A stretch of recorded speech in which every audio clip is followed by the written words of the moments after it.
process has begun. We could change.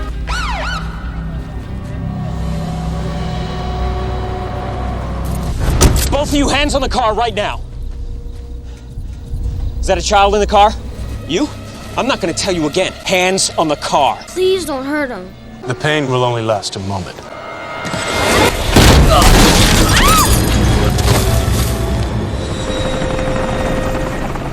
Yeah, I see him. Permission to engage.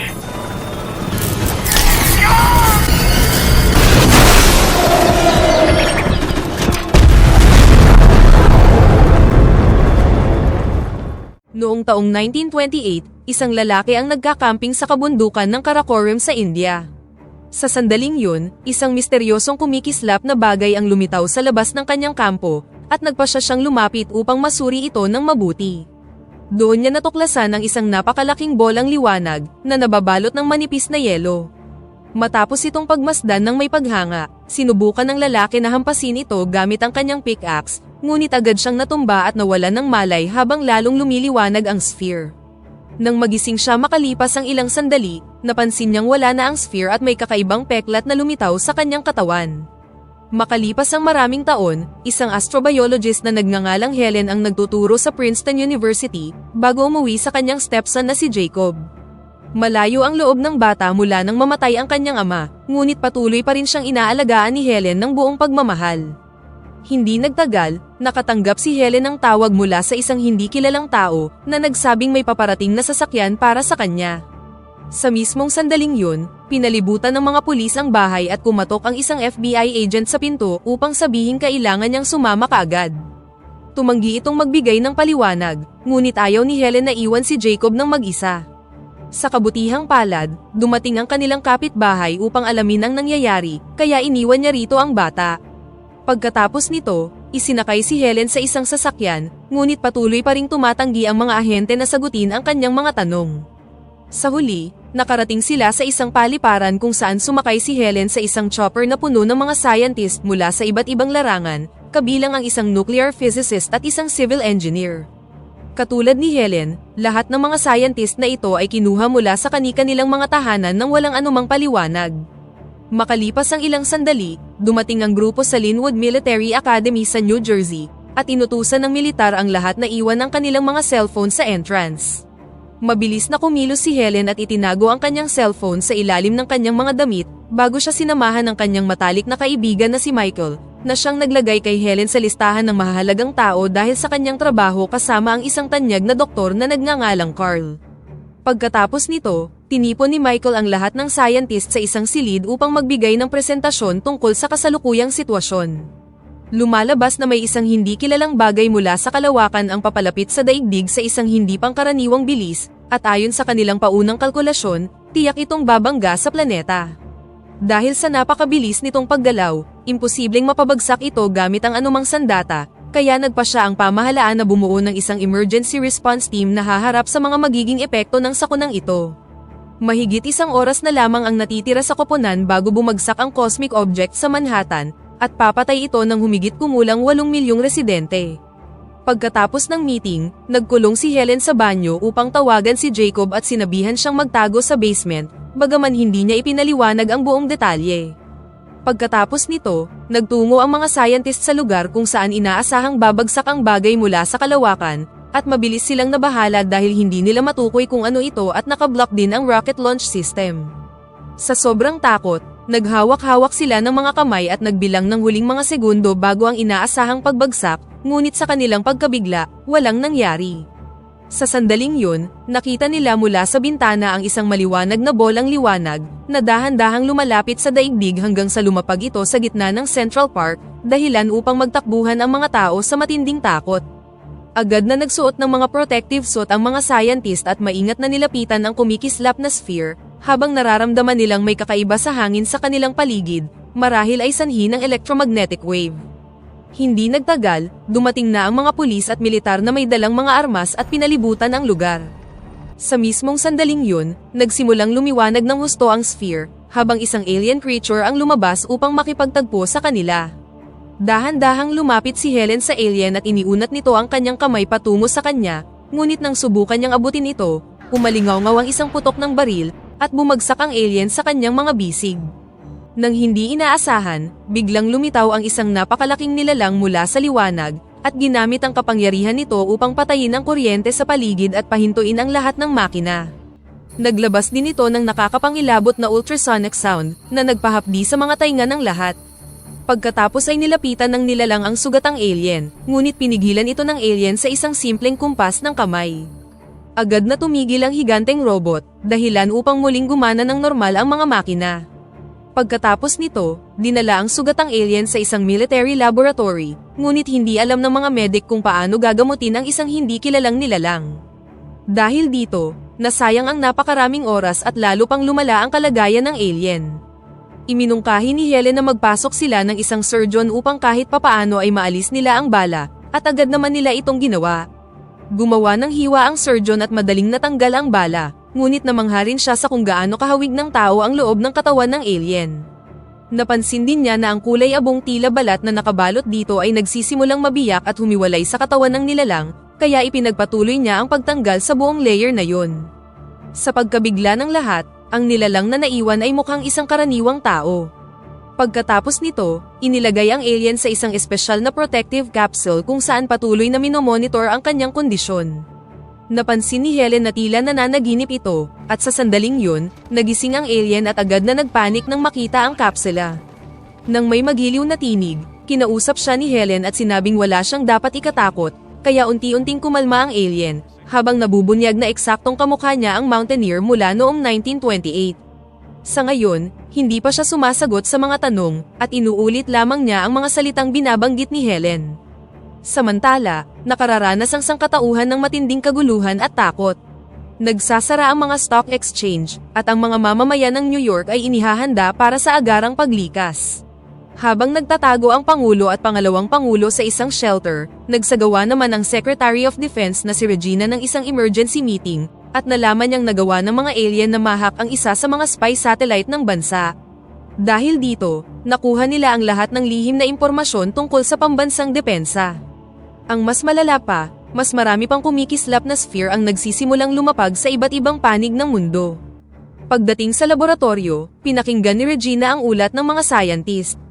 Ayon sa mga pagsusuri sa laman na nakuha mula sa alien, natuklasan ang presensya ng DNA mula sa 3 magkakaibang uri ng buhay. Ang mga tisyo ng katawan ng nilalang ay pantao, habang ang kulay abong saplot ng laman ay organiko, na nagsisilbing isang uri ng proteksyon na parang inunan o placenta. Lumalabas na dati nang bumisita sa daigdig ang mga alien at kumuha ng sample ng DNA ng tao, na nagpapaliwanag sa peklat ng Mountaineer at kung bakit nagawa ng alien na magkaroon ng anyong tao. Pagkatapos nito, binisita ng grupo ang alien, na ngayon ay nagsasalita na ng perpektong Ingles at humihingi ng tubig. Nanginginig ang kanyang kamay habang itinataas niya ang baso patungo sa kanyang bibig, at ipinaliwanag niyang kakailanganin pa niya ng panahon upang masanay sa bagong katawang ito. Sinubukan ni Regina na imbestigahan ang alien, ngunit hindi nito pinansin ang kanyang mga tanong. Pagkatapos ay hiniling ni Helen na ikwento ang tungkol sa kanyang sarili, kaya ipinakilala ng alien ang kanyang sarili bilang si Klaatu. Do you have a name? Klaatu. At sinabi niyang siya ay kinatawan ng isang pangkat ng mga sibilisasyon. Humiling siya ng isang espesyal na pagpupulong kasama ang United Nations upang makausap ang lahat ng pinuno ng mundo, ngunit tinanggihan ito ni Regina.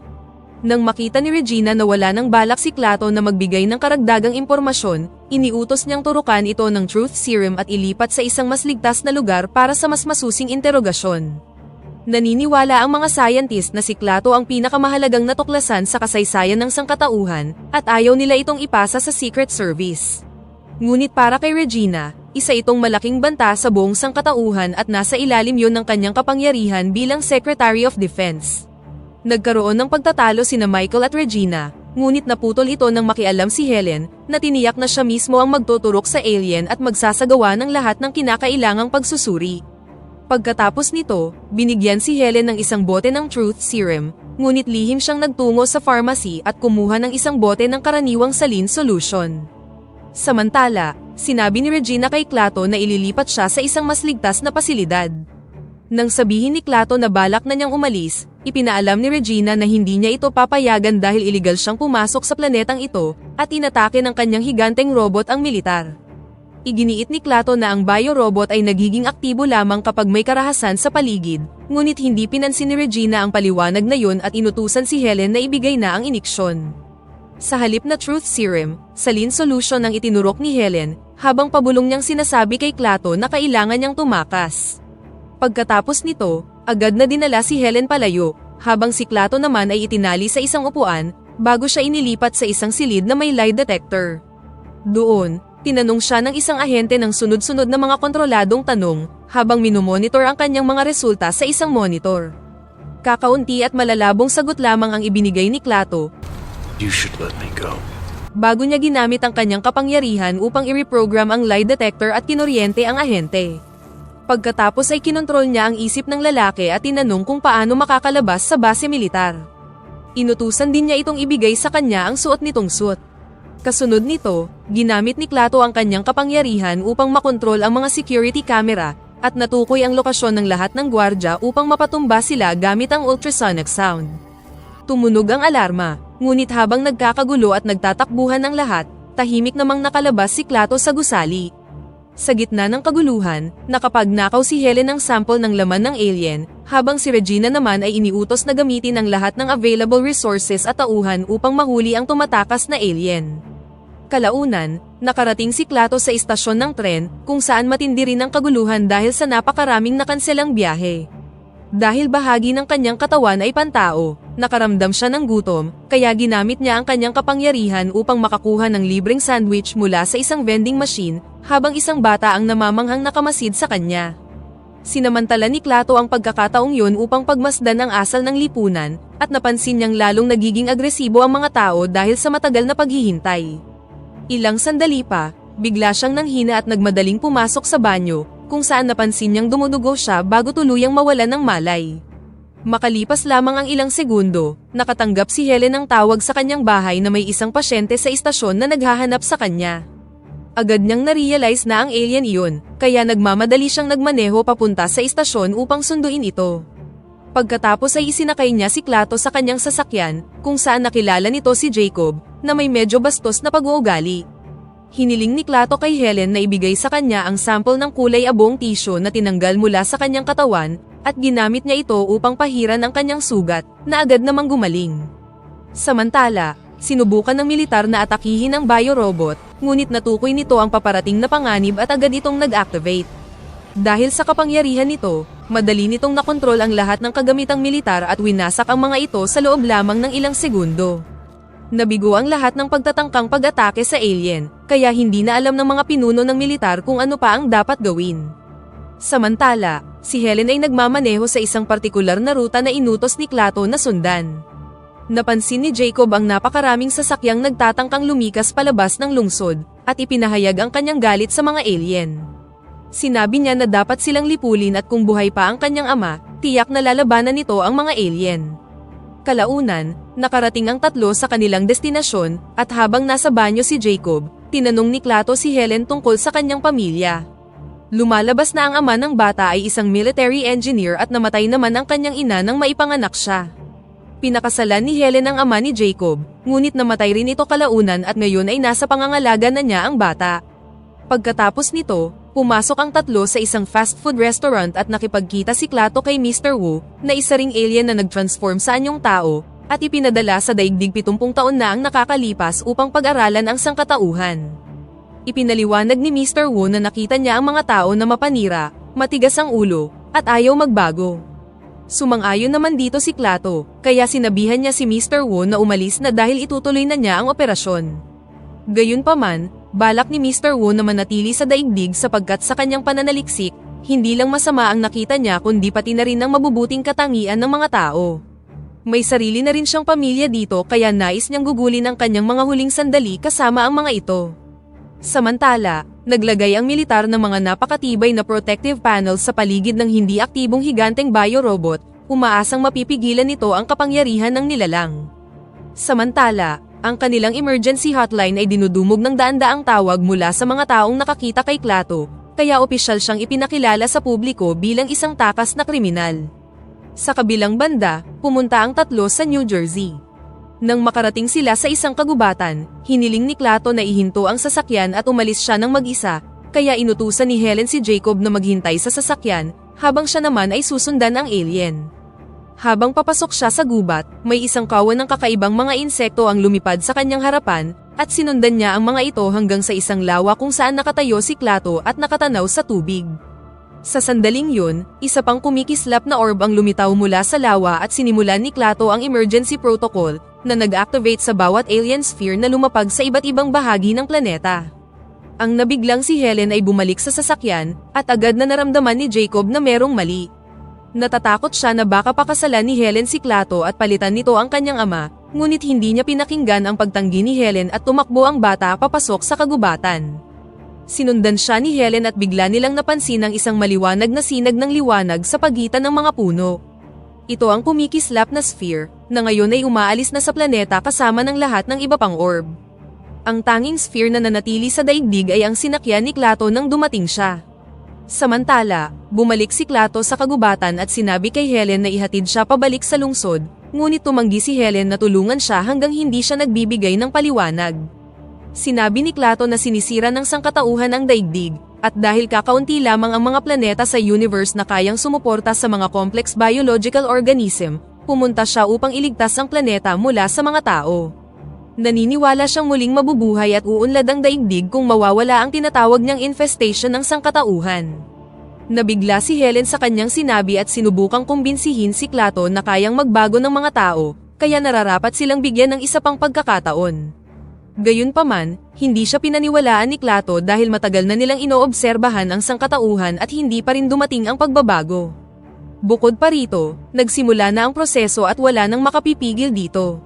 Sa sandaling yun, may isang pulis na dumaan, at agad na huminto nang makilala ang hinahanap na takas. Bumunot ito ng baril at inutusang sumuko ang grupo, dahilan upang pakiusapan ni Jacob si Klato na huwag saktan ang pulis.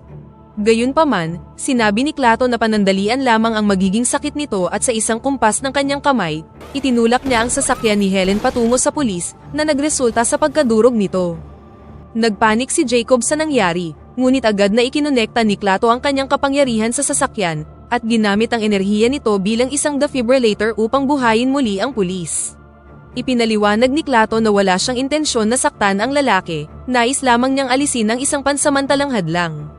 Nananatili pa ring kumbinsido si Helen na kaya ni Klato na pigilan ang lahat ng nangyayari kung gugustuhin niya, kaya iminungkahi niyang dadalhin siya sa isang taong maaaring makapagpabago ng kanyang isip. Samantala, pinag-aaralan ng mga lihim na ahensya ang iba't ibang sphere na umalis sa daigdig. Sa pamamagitan ng mga video footage, natuklasan nila na ang mga kumikislap na orb ay nagtatransport ng iba't ibang uri ng mga nilalang mula sa daigdig patungo sa kalawakan. Narealize ni Regina na ang mga sphere ay parang mga ark ni Noah, na nangangahulugang may paparating na malaking sakuna na maihahambing sa isang baha. Habang inilalagay ng militar ang biorobot sa isang silo sa malalim na parte ng lupa, nagsisimula namang sumiklab ang mga kaguluhan sa iba't ibang panig ng mundo at dumarami ang mga kaso ng looting. Samantala, dinala ni Helen si Klato upang makipagkita kay Carl, isang scientist na nagwagi ng Nobel Prize at matagal na niyang nakatrabaho.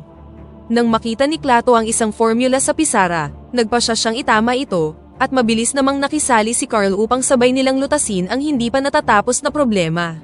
Dahil dito, nahulaan ni Carl na si Klato ang alien na pinaghahanap ng mga awtoridad.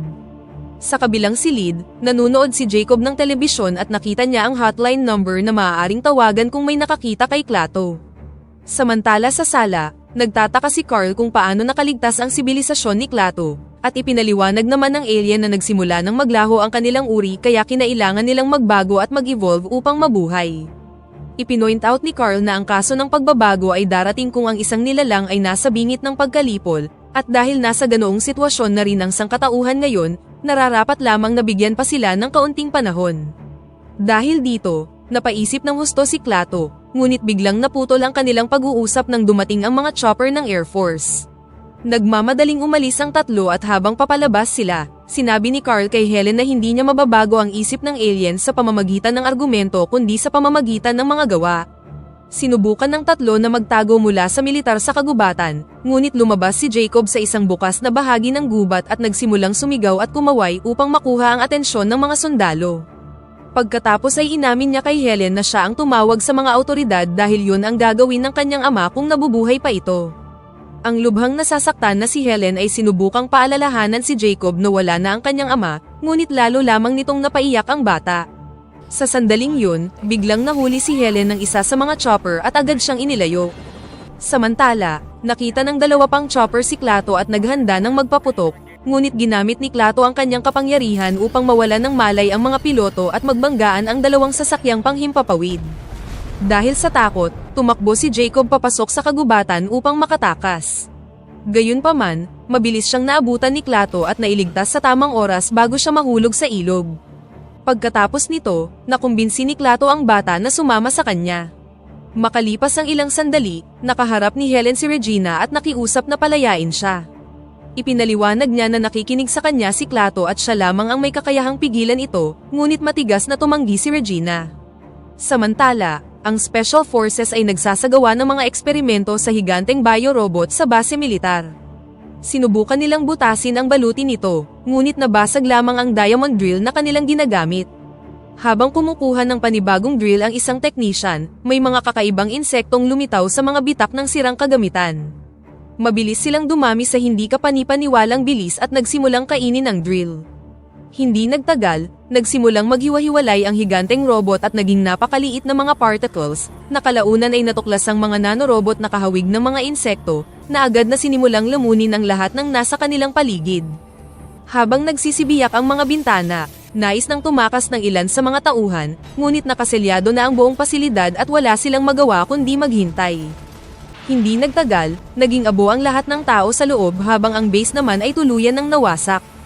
Nag-report ang militar kay Regina tungkol sa nangyari, kung saan ipinaliwanag nilang imposibleng sirain ang mga nanorobot.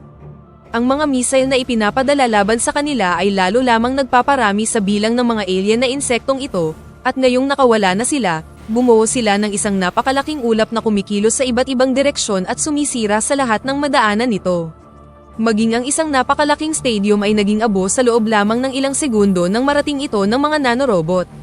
Nang tuluyan ng ma-realize na wala na silang ibang magagawa, pinalaya na ni Regina si Helen upang makausap nito si Klato, at sinamahan siya ni Michael. Samantala sa kagubatan, dinala ni Klato si Jacob sa cabin ng isang mangangahoy, at pinayagan itong tawagan si Helen sa kanyang cellphone.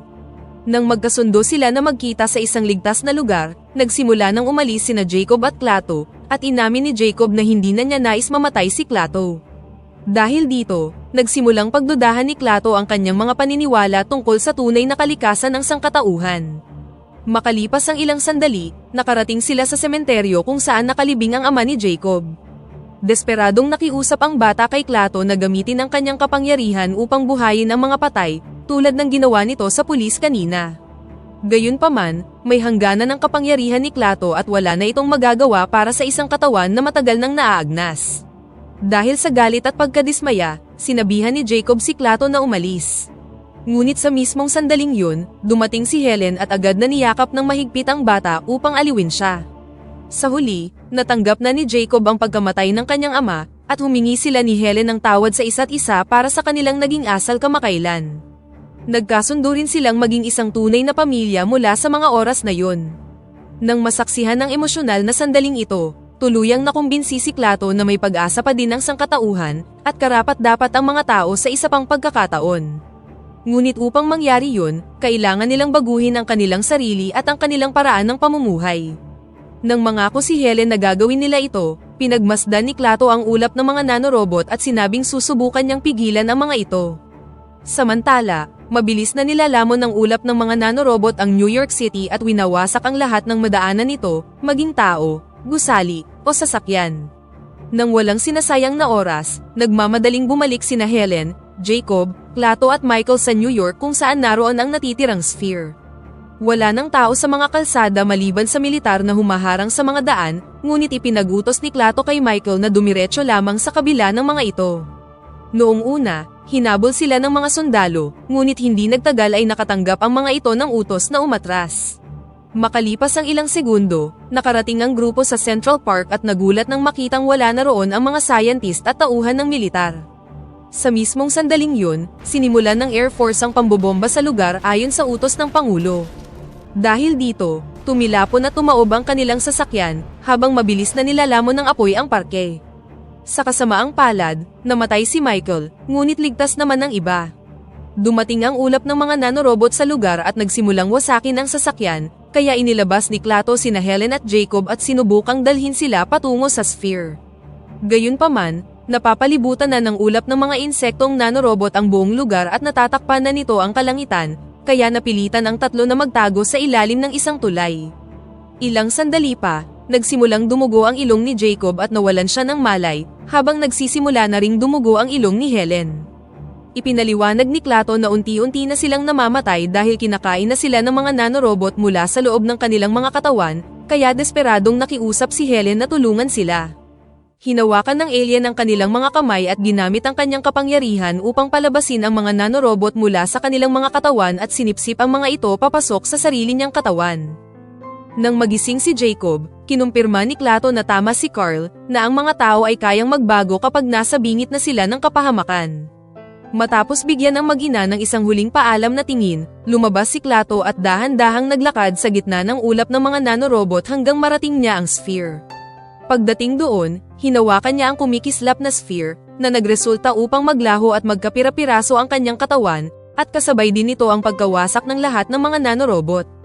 Habang bumabagsak ang mga patay na nanorobot sa iba't ibang panig ng planeta, sabay ring tumigil sa paggana ang lahat ng teknolohiya, at nabalot ng kadiliman ang mga lungsod.